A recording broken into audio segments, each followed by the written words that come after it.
Well, hello, this is vlog number 5, and in fact it's on the same day as vlog number 3. Vlog number 4 was, what was vlog number 4 about?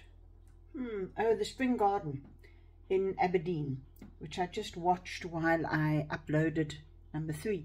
And lovely to watch my garden, and I'm here in Portugal, a completely different garden, and things are over here. While in England, they're only starting, England and Scotland. So for instance, raspberries. We've been eating raspberries.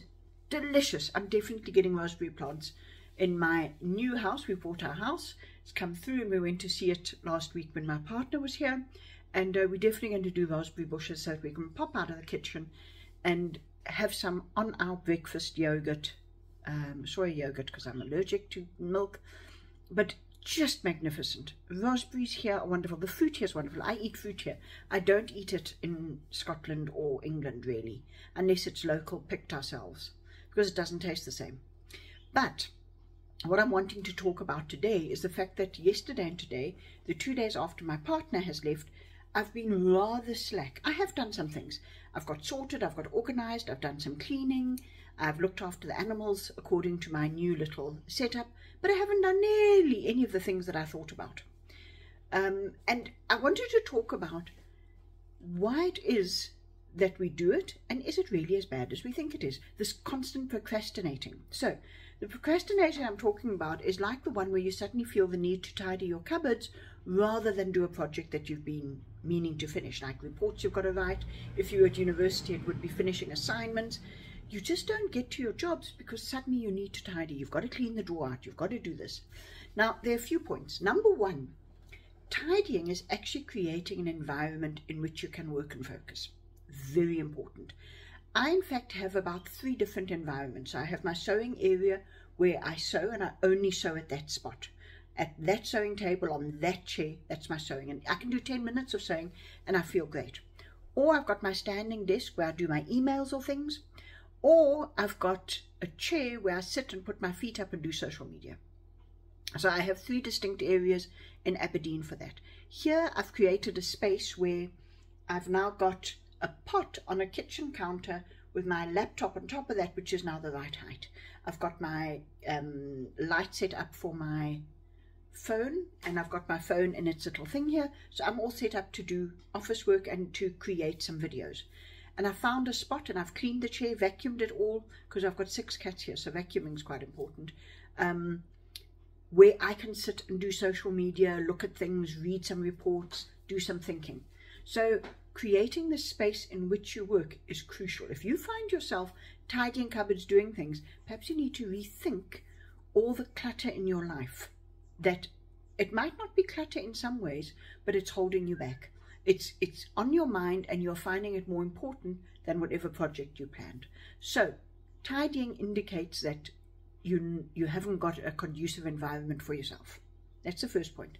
The second one is downtime is actually thinking, strategizing time. So today I spent a lot of time going through reels on both Facebook and Instagram. One, I found them incredibly useful. I've learned so much from these little reels. I don't watch every single one. I don't watch jokes and things too much. I mean, I'll watch the odd one. I do like my animal ones. But I like, for instance, the face yoga and the face massage. Brilliant. Exercises. I'm the world's worst exerciser. I'm highly unfit. So finding exercises that work for my level of fitness that I'm willing to do. Goldmine. And I found them all on Instagram. So it's not completely wasted time. And I have saved them appropriately. So I have my categories for my face massage, stretches I call them. I don't even want to call them exercise. So I've got all my things laid out there. So it's not completely wasted, but it didn't help me produce any social media. But that downtime has got me to finish off my little desk, set up my social media, and I'm on my second vlog for the day. So not so bad, really. Keep in mind, downtime is actually thinking, strategizing time. It's not necessarily wasted time, but do something with what you've thought about, even if it is to make notes. Point number 3. The goal that you are procrastinating on might not be the right goal for you. Perhaps it's inappropriate for you. Maybe you thought it was the right thing, but it's actually not the right thing. Or possibly The goal might be a little off in the way you word it. For instance, you might be thinking, oh, I needed to make money, but you might prefer the word abundance. Think about the goal and how it fits with your values and your principles. Does it suit you? Or is it just what you think it should be and it doesn't sit well with you and you're not getting to it because you don't like it much? So that goal might not be right for you. The other one is that sometimes we are thinking all goals need to be on the highly structured project management style. But that's a very male way of thinking. It's a very engineering way of thinking. And while I do like to know each step, and I think it's valuable to know each step, because I find that once I do one of those steps, it sets me free to do the others.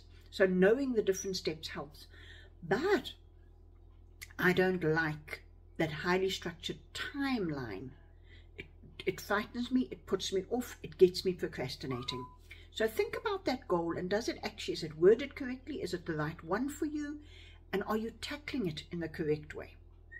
Number 4, more of a suggestion, but rather get lost in the right direction. So if you know you need to do social media, start looking at social media. Maybe you'll be inspired. Take some notes of what you'd like to say, what you'd like to be doing. Just get lost in the right direction. And by the end of it, you can probably come together and do it. Like I say, I'm on my second vlog for the day. I've just posted one. I'm now on my second one. If I do 2 vlogs in a day, that's brilliant. I'm happy with that.